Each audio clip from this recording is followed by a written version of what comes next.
What's going on, everybody? Welcome back. Thank you for checking out this episode of the Keep Climbing podcast. Had a really good couple of weeks, a really good sequence here of episodes, in my personal opinion. Hopefully you guys think so too. Some really good in-depth, conversations and information, relevant to the time of year for training. As far as force production goes, as far as, throwing programming goes. Silk down at Jack State in a previous episode talking about how they are implementing a lot of that, like in the college realm of things. What I wanted to touch on today, the topic today, is actually for the people maybe still playing. The MLB playoffs are going on right now. This is certainly an applicable topic to everybody. I think what I want to use as the example maybe today, because of its relevancy, is the MLB playoffs and the World Series that's coming up. But the topic is thriving in high leverage baseball moments. I think everybody has the aspirations, to do that, to execute that, when the game's on the line, when your team's in the big game. Maybe a big situation for you personally, for scouting, recruiting, opportunities, whatever have you. But I thought that's also another very relevant topic for this time of year, because of the attention the playoffs gets. Obviously, that could be a high leverage game, could be any time throughout the year. Really, a rivalry game. It could be a tournament playoff, or a tournament championship game. Could be a high school playoff game. It could be a big conference game, in March for your high school. It could be anything, but basically what it comes down to is all of the practice, all of the training, all the whatever kind of comes to a culmination during those moments that we all want to be prepared for. And I think through, some of these different experiences, you can really be learning how to be ready for the next one of those, and essentially that's all we really can do as players and as coaches is we practice to be ready for those moments. But at the end of the day, those moments really are your best teachers for how to handle those moments better. So the more often you're in those moments, the more you'll see how to slow it down, and things that worked and things that didn't. Unfortunately, I think that you can go out and have some success in those moments, even still with doing some things incorrectly. And I think that if you're constantly looking at those and evaluating how can I do them better, that's a really good sweet spot to kind of operate in. So that's the topic for today.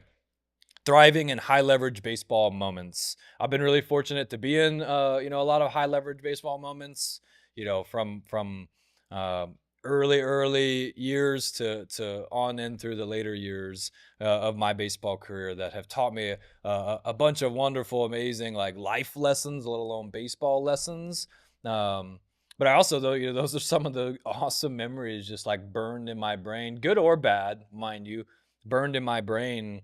That memories I can kind of look back on, so really thankful for those. As far as high leverage, what I mean when I say high leverage, situations in baseball, obviously I brought up the playoffs already. It could be late innings in a game. It could be a tie game, runners in scoring position, maybe a closer on the mound. There's a lot of things that basically can make, just a regular seeming game into a high leverage situation pretty quickly. And really that, that relevancy is entirely made up in your head, which is what we're going to kind of talk about. But whatever you vision as high leverage could be high leverage to somebody and not really be that high leverage to somebody else, and I think that's the reality is that it's very mental. But some of those experiences or opportunities definitely don't need a whole lot of extra energy pumped into them, because it's natural, like the playoffs or whatever, a championship game, to kind of get those juices flowing. But that's what a high leverage situation is. Overall, here's what we're going to cover. We're going to cover mental approach for those high leverage situations. We're going to cover physical execution in those situations. We're also going to touch on team strategy. Now, I think understanding what is going on for the entire team and environment is important, from the player side and the coach's side, and then talk about learning from failure and how to learn, through those experiences, continue to do them better, like I mentioned earlier. So as far as the mental approach goes, to me, this is the first thing I want to discuss, because to me, like I've already kind of alluded to, this is the this is the most important thing I think in this entire segment. Okay, because kind of what I talked about earlier is, a high leverage situation. In reality, it's the exact same game. You got the same ball, you got the same distance to home plate, you got the same distance to first base. Like nothing changes about the game during these moments, and I think that's what we have to all basically have this underlying foundational understanding of, is that this high leverageness, okay, is totally made up in our brains. Wow, we're human and we all have emotions. God's given us emotions and we've got to learn how to control those. Um, it's part of who we are. It's hardwired into our DNA, and recognizing that that's a real thing is cool and appropriate, and totally appropriate for this conversation. Okay, but the reality is entirely made up in your head, and because of that, we have the opportunity to control it. We have the opportunity to view it through certain lenses, and to ultimately have success in these moments. That's one of the biggest things you have to learn to do in this mental approach. Okay, I think one of the biggest things, no matter what you're doing practice wise, okay, practice wise, game wise, execution, a game you don't care about, to be honest with you, a game that you really care about, you have to really learn how to stay present. Stay present in the moment and focus pitch to pitch, and strip the whole high leverage thing away for a minute. Like that's the only way you're going to have success, either like compounding success, and not just, oh, I had a good game today, but like the type of success that you want to see, where it sticks around from game to game and month to month and year to year. Now if you're not staying focused, staying present and focusing pitch to pitch, you're not going to see the success that you want anyways. And there's nothing really different about high leverage situations than that. We've got to be present in the moment. And a little bit deeper on that, we're not worried about the last at bat that we had, that how it went.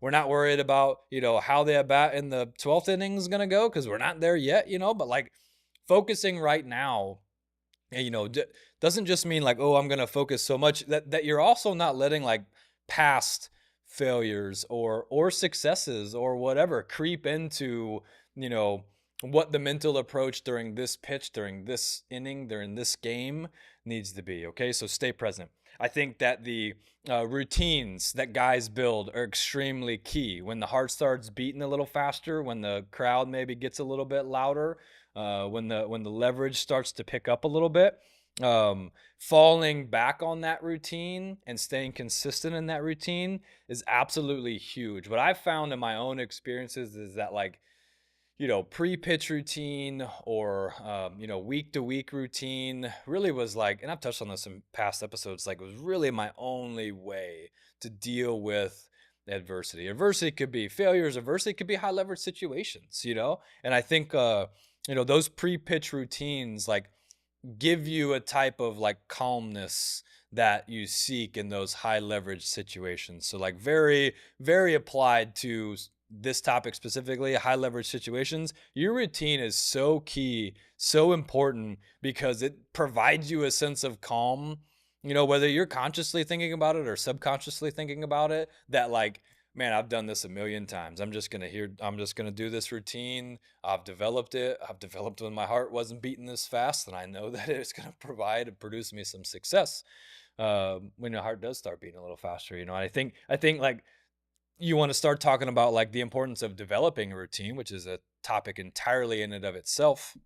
That's the lens that we need to be looking at our routines through, is that you develop those routines out of the lights, in the cage, way away from people, but like they've got to be consistent and reliable, so that when everything's cooking, like this opportunity that we're talking about here, it is a good routine for you to fall back on. So some of those things, definitely routine is very, very key in this. Okay. Now the mental outlook that you take for this, to me, is really like those two topics are key points that I just described first, and staying present and your routine. Those to me are very foundational. Bottom line, even for like a normal game, like I said, super important. Obviously, still very important here. Okay, but where this starts to now become unique is looking at this opportunity. I say it that way on purpose. It's an opportunity to execute something special, like to execute something for your team, and ultimately, achieve or execute something that you're looking forward to. Okay. And you have to be able to look at this situation and these situations with confidence and not feel pressure. Okay, we've got to be able to frame this situation as an opportunity and not a threat. Okay, the mentality when you walk up to the plate or when you step up on the mound, um, a lot would argue, we'll never be able to quantify it, but a lot of the times the at bat's already over before a pitch is ever thrown in some of those instances. If one person, has got the opportunity mindset and one of them's got the threat mindset. Okay. So being able to kind of frame that situation an opportunity, not a threat. If you're walking up to the plate or you're stepping on the mound and you have 1%, okay, 1% of doubt in your head, you're already defeated. Okay. If you're walking up and you're nervous about um, a bad outcome, and that's what your inner voice is thinking about or talking about. I tell people all the time, for golf and for pitching and certainly for hitting, um, that if I'm stepping up over the golf ball and I'm thinking about anything other than right where I want that ball to land, I'm already defeated. Baseball hitting mechanics exact same way. If I'm thinking about how I got to do something, or if I'm overly worried or concerned about a pitch that this pitcher has. If I'm the pitcher and I'm worried about like the damage this guy could do, the mentality when I step up to there is like, all right, man, bring it on. Like, here we freaking go. Like I'm ready for this, and that mentality ultimately is all that um, is all that you really need to at least before we get to the execution part. Like that's got to be a foundational element for this. I'll tell you guys a quick story. I really don't like talking about my own stories too much like on here, and maybe I need to do it more. It's definitely this is a fun, cool story for me. But I have one save in the major leagues, and it was on a Saturday night in Washington D.C. The year before, I think, the Washington Nationals won the World Series. So like they're loaded. They got Rendon, who's hitting 330. They got Harper. They got Zimmerman. They got Juan Soto. They got the guys. Okay. And basically, like we're playing them pretty tight. I'm pitching in the bullpen. We're playing them pretty tight. We end up tying the game. Okay, we end up tying the game with 2 outs. So Don Mattingly's the manager. He calls down. He says, "Graves, get hot." Okay, I'm going into the game in the bottom of the 9th inning in a tie game. Okay, and so I'm already mentally like preparing for that. Okay, cool. Well, we string a few hits together, and score another run or two. I can't remember the exact situation, but we score again, and now we're up going into the bottom of the 9th inning, and um, basically the closer doesn't have enough time to get warmed up. So I'm going into the game and I'm starting this inning out at least, and Kyle Barraclough at the time was our closer.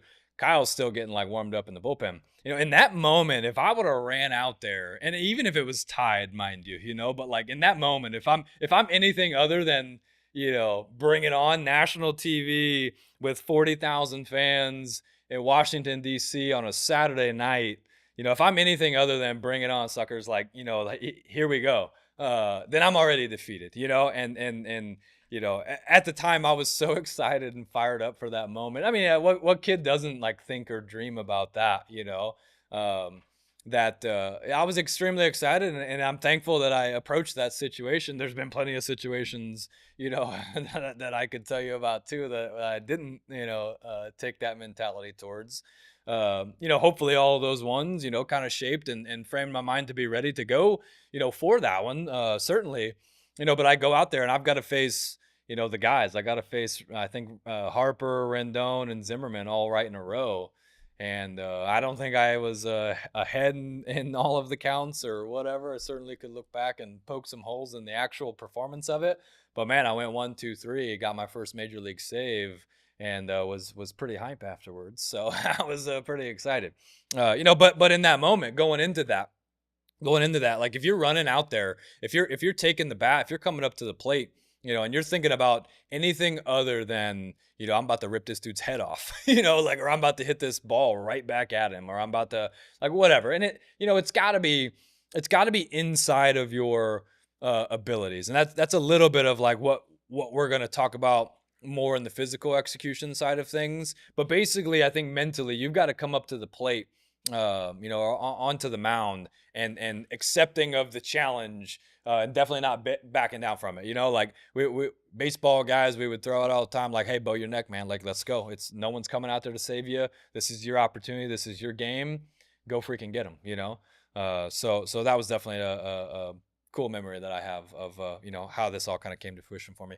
And then as you get out on the mound, as you get out into those leverage environments, I think a lot of players, especially young players, they would throw out the term of like, you say, "Oh, well, I blacked out. I don't really know what happened." Like your heart gets going so much, and like there's so many details. Everything feels like it's moving very fast.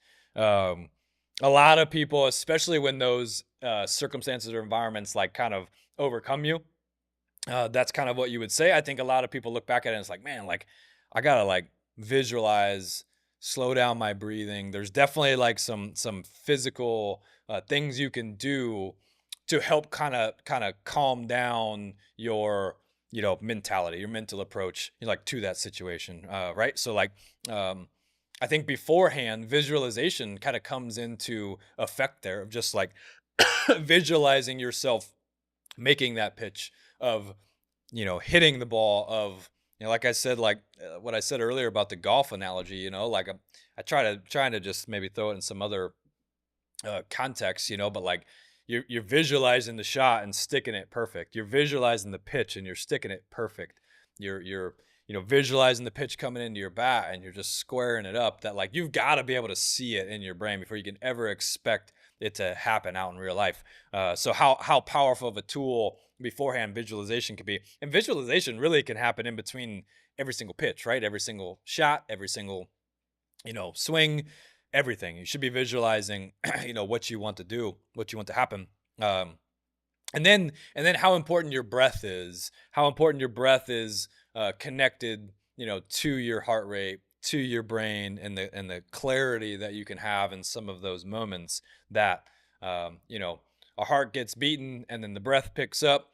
If you've done any type of breathing work in the past, especially connected to a heart monitor, you can tell, what type of effects on my heart rate my breath really has. Okay, so in those moments, breathing in through your nose and out through your mouth, a big breath in through your nose for 5 seconds and a big breath out through your mouth in 5 seconds can really help slow your heart rate down. You'll see a lot of guys, like, you really want to, I've had mental performance coaches and people kind of telling and teaching me. I'm certainly no psychologist, but like, the big breath, where the shoulders kind of come up and go down, like that's not necessarily the breath we're looking for. We're looking for a deep belly, like diaphragm breath, in through your nose and out through your mouth, so that we can kind of suppress that fight or flight, mentality, or bodily effects that has on you. So you really want to try to use those two features to slow this game down. Okay, you really can't ever control that moment, these moments that happen. There's so many things going on and variables, but you can really control your mindset for them. I think it's really important, to keep in mind, all those things going into it. So leading into the physical execution side of these things, I think, like I said, the mental approach is very foundational, fundamental for all those things. But physically, okay, physically, I think there's some really key points to discuss, within those high leverage moments too, is that, when you come into this, and a lot of this is kind of a maybe subconscious, response to some of the mentality, the lens that you're kind of viewing the opportunity through, the elevated heart rate. It's very easy to go out there, not trust your stuff, try to overthrow, overswing, get outside of some of those things that make you successful, that in normal, circumstances, game circumstances, are easier to do. Like if you go out there in that save opportunity or ninth inning opportunity and you're trying to do too much, you're trying to hit the ball over the fence, or swinging at pitches that aren't in your spots, that aren't in your zones, expanding the strike zone, you're only going to hurt yourself. And I think it's very easy, human nature. uh, I think a lot of people will be like, oh well, I don't think I really go out there and I view this as a threat. Okay. But we got to make sure that we're not too far on the other end of the spectrum where we're just like so eager to get out there and have that success that like you really got to let this game kind of come to you. And I think the more you try to force things to happen in baseball specifically, the more it doesn't happen to you. If you're trying too hard on the mound to miss bats, you're probably in too many bad counts. You're either walking guys or you're 2-1, 3-1. Now you got to throw a cookie and then you're not missing the bat. So as far as the hitters go, like you're in a 2-0 count and you try to hit this ball, as hard as you physically can. You're either, rolling over, popping out, swinging, missing. You're not getting the outcome really that you're looking for. So trusting your pitch, avoiding overthrowing for pitchers, I think is like a really key fundamental thing. For hitters, definitely staying within yourself. And I think having some sort of sense of awareness that like as effort starts to get in for most guys, like as effort starts to creep up, the swing usually starts to get a little bit longer. So think about the overall like circumstance. The guy on the mound's like, getting juiced up and probably throwing harder because he's got more adrenaline, and your adrenaline's kicking you up and swinging harder, and your swing's getting longer. So your swing's getting longer, his pitch is coming faster. It's a terrible recipe for a hitter. So like having some sort of cues, mental cues for you that you recognize of yourself that like, man, yeah, when I get in those situations, I've really got to make sure that I focus on keeping my swing short. If I keep my swing short, everything else is going to be fine. Like little cues. I don't know what they need to be for you. You've got to develop those and what makes you tick and what makes you successful. Those are some examples, though, definitely of what you could do.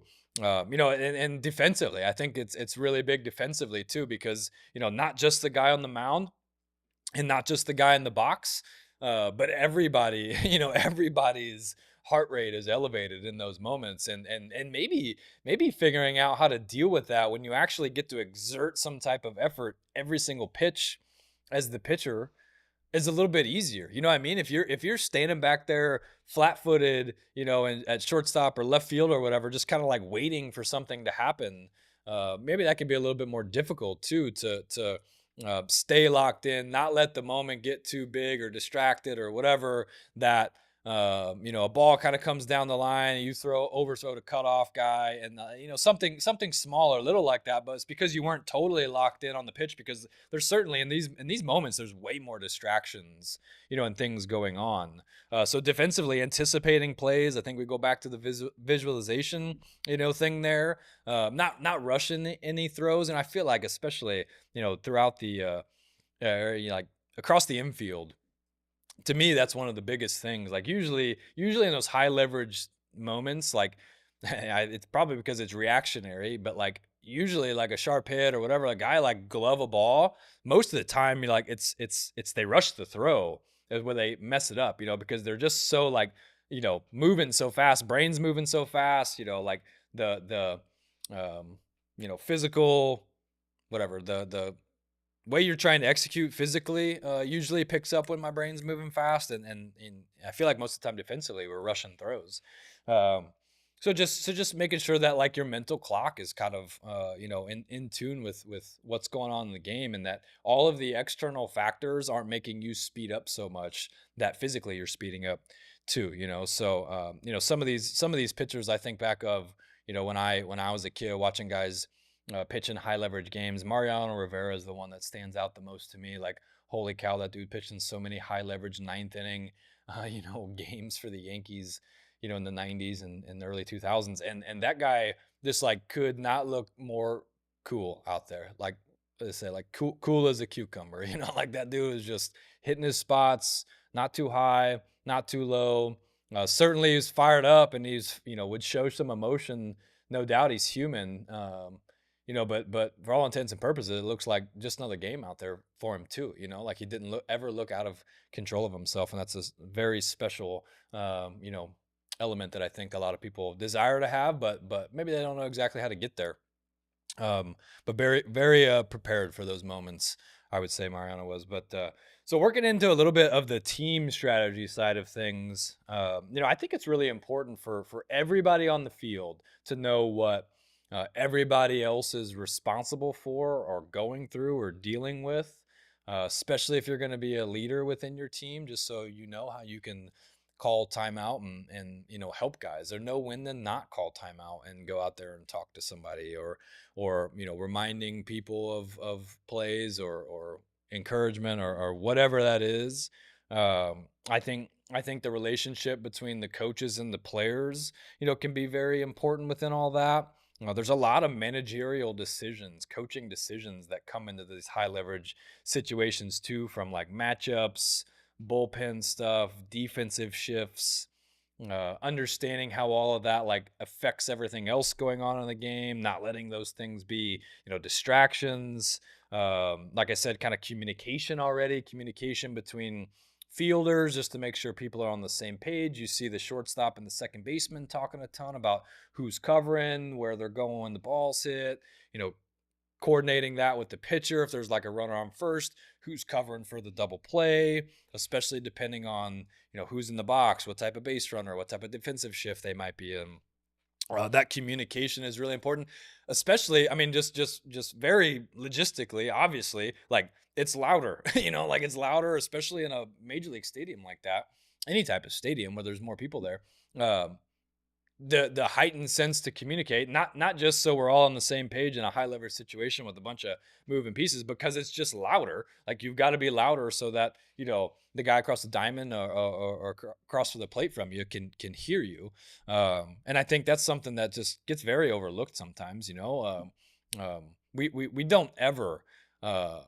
Good teams do. I'll say this, but like we rarely practice like it's loud out there. Like when you're calling for the ball, you're talking about coverages down at second base, catcher. Like you guys should be practicing like you're playing in a stadium of 40,000 people. Okay. Because it's way easier to turn it down than it is to turn it up. Okay. So, I think a thing that we've done in the past when we're prepping that it's going to be loud there, and obviously you're limited with equipment in certain areas and practices and places like this, but like bringing a radio and pumping some crowd noise into there is be a super easy thing to do to practice, for moments like this, that we would do like in college and later on, certainly. So communication, yeah, really important. Obviously, all the moving pieces, infield coordinations and coverings and whatever, and be loud through all those things. Practice being loud. And then I think a really, really like under the radar thing to discuss as far as the team strategy section is concerned is role clarity. Okay, role clarity beforehand is certainly something that is going to allow you to prepare for your opportunity way better. Okay, I think it's not really talked about a ton, but when there's a lack of role clarity, and I don't know that I've never been around or heard a player like say as the excuse of like, oh, I didn't think I was going to go in right there. But like, we're all human. Like you're sitting there kind of looking like, oh yeah, I'm not going in this situation. How easy would that have been for me, as a younger rookie in 2018, that story I told you guys earlier, national story. Like if in my head when that phone rang, I wasn't like, oh, I might be going in here. If I had it written off in my head, I'm probably already defeated, because then when he tells me, I'm like surprised. And I'm like, oh shoot, I am going in. Now you're like feeling like you're constantly playing catch up, So how important like role clarity can be within your team, and how important that is for the coach to kind of establish, really to keep guys engaged for certain situations. I think as players, you owe, every time the phone rings or every time the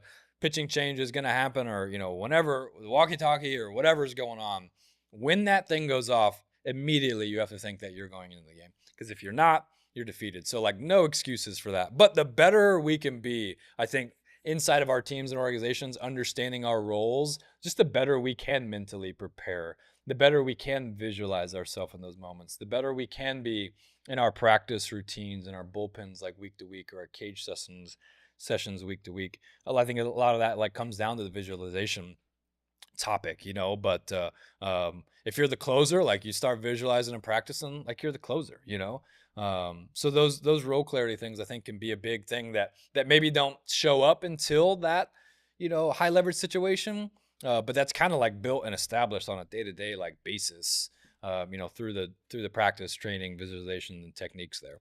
So yeah, that I think that's one thing that could be really really undervalued, I think, in some teams and instances. And then so like as you work through some of these, like I said earlier, the best teacher for any of these moments are going to be past moments, past high leverage moments that you've been through, and you're not going to be successful in all of them, and you're not going to be successful all the time. And I think understanding that, having enough humility, giving yourself enough grace to fail, I think in those moments is a really big thing. But having some form of resiliency, from game to game, from pitch to pitch, is extremely important all the time, but especially in these high leverage moments, because they mean so much to us. They mean so much to our team. They mean so much to our friends or peers or teammates or coaches, that are within all of that, everyone blows a save or strikes out with the game on the line, and like accepting that is just going to be a part of this. I think go back to kind of some of the first topic that we talk about, is that, when you realize that could happen, and it happens to everybody, it's a little bit more freeing maybe to go out and compete and have fun like in that moment, as opposed to that tight tense viewing it as a threat. If you're viewing it as a threat, you're probably just a little too afraid to fail in that moment, and what repercussions might come because of that. But some type of resiliency there is so big from learning from these failures, because if not, it's just going to crumble you. And I think, totally, if you do everything right and you don't have any sort of like resiliency from one thing to the next, one of these moments to the next, you're not going to be able to grow and compound and ultimately produce the success in those moments that you want. And I think, look, I mean, you all can probably think of your own instances, people you've played with, or even major league players that you've seen that are fantastic regular season players, or fantastic, when the fourth quarter or ninth inning or whatever comes, they don't produce the exact same way. And I also don't think it's entirely fair to expect yourself or anybody else to be Superman in any of those scenarios just because of how they've played previously. But some resiliency there, I think, is really the foundation of trying to work through some of those failures to make the next one better. Okay. And then after the game, I think it's building off of the resiliency, is having a really good post-game process, being able to really honestly review, reflect, kind of reset, kind of falling back on the routine. Like I said, if you did a good job building that routine, and you knew this going into it, you went in and failed, the next day you're just going to show up and do your routine no matter what, if I was good or if I was bad in that moment, and nothing really changes. And I think that's something that is ultimately a little freeing in those moments, is that, at least what I got to as I got older is like, man, you know what? Like everybody fails in these moments. Everybody's going to go through this at some point. No matter what happens today, I'm going to show up tomorrow and do the exact same thing, be the exact same person, be the exact same teammate. And it's not going to affect anything. It's not going to affect anybody else's opinion on me. And if it does, like, who cares? Like, I didn't care what if it does, then I probably shouldn't have been caring too much about what you thought anyways. So you can look at a lot of things like within your own life and career, and certainly in others. Just the Phillies reliever the other night that, they lost the NLDS when he threw the ball home. He kind of had the ball back to him. He panicked a little bit. Instead of throwing it to first where he had the most time, he tried to rush the throw home, and the winning run scored. And I thought it was really cool in that moment to see his teammates and his coaches, embracing him and supporting him so much, because those are, especially in a moment like that, such a high leverage, moment that in the moment personally, as the individual, you're just absolutely crushed. You're crushed because you made a mistake, but it's mainly because you feel like you let everybody else down, you know. So I think you can see a lot of that team culture, that team chemistry, kind of coming to the light right there, and how they embrace their teammate after something that was like that. And I think that's really cool and unique. But what that guy's got ahead of him is an opportunity to really grow and learn through that. And if he does a lot of the things that we talked about here, hopefully he can kind of be more prepared to do that down the road. Hopefully a lot of the other relievers and people around the game who were watching that, if you're watching closely enough, you can also learn from a lot of these people's mistakes like that. But that guy's career will come down to how he bounces back and deals with that type of failure, and yours will too. Yours will too. Like, whatever your failure is, whatever your circumstance or thing is, how your baseball life and career goes is 100% going to come down to how well you deal with that adversity, learn from those failures, because you're going to have another opportunity where you're in the box in the ninth inning. And if you want it to go any better, then you're going to have some sort of resiliency. You're going to have to learn from your mistakes. You're going to have to, perform better mentally, physically, or as a team in those moments. And you know what is, for the Phillies closer specifically, what his teammates should be doing, what his coaches should be doing, is looking in the mirror and honestly reflecting on, could I, even if I'm not the pitcher in that scenario, the person who messed up, could I have helped him prepare better? Could the catcher have stepped out or communicated better that, like, hey, if the ball comes back to you, like, here's where you're going, or whatever. Could they have communicated better in the moment during the play? I don't know. I don't know the answer to that. And certainly, like, as the player, as the individual, you should never be looking externally for an excuse like that. But I think internally, as a good teammate, every single one of them, first baseman, shortstop, catcher, coach, everybody's going like, well, could I or should I have, been more prepared for that scenario too? And if they can all learn from that, take a step forward, then hopefully, they go out the next time, they can execute, better in that situation. So some of the biggest key takeaways here, I definitely want to make sure that, stand out, drive home, is that, mental toughness, that mental approach, the mental preparation matters just as much as any of the physical talent. I actually think it's a precursor. I think that, it's a prereq to the physical success that you want to see. When you get out there on the mound or in the box, on the field, in those high leverage situations, you've got to trust your preparation, which means that your preparation needs to include visualizing yourself executing in high leverage scenarios. It needs to include a routine that you feel comfortable with on a Tuesday random game, that it's the same routine that's going to get you through, a World Series game. And if you're not building your routine that way, then it's going to fail you. Okay. I think you really have to understand that this pressure and these high leverage situations are a part of the game, and you've got to embrace it. Everybody goes through it. And I think the more that you can kind of see and view that from the get-go, the better prepared you are to execute in those scenarios. So I hope you guys enjoyed this topic. It's definitely something that I have a lot of passion about. I think it's very relevant to the time, but also, with the playoffs going on, but also could be very applicable to everybody and everybody who wants to play this game now and forever. So appreciate you guys. If you like this, leave me a comment. We can talk some more about it.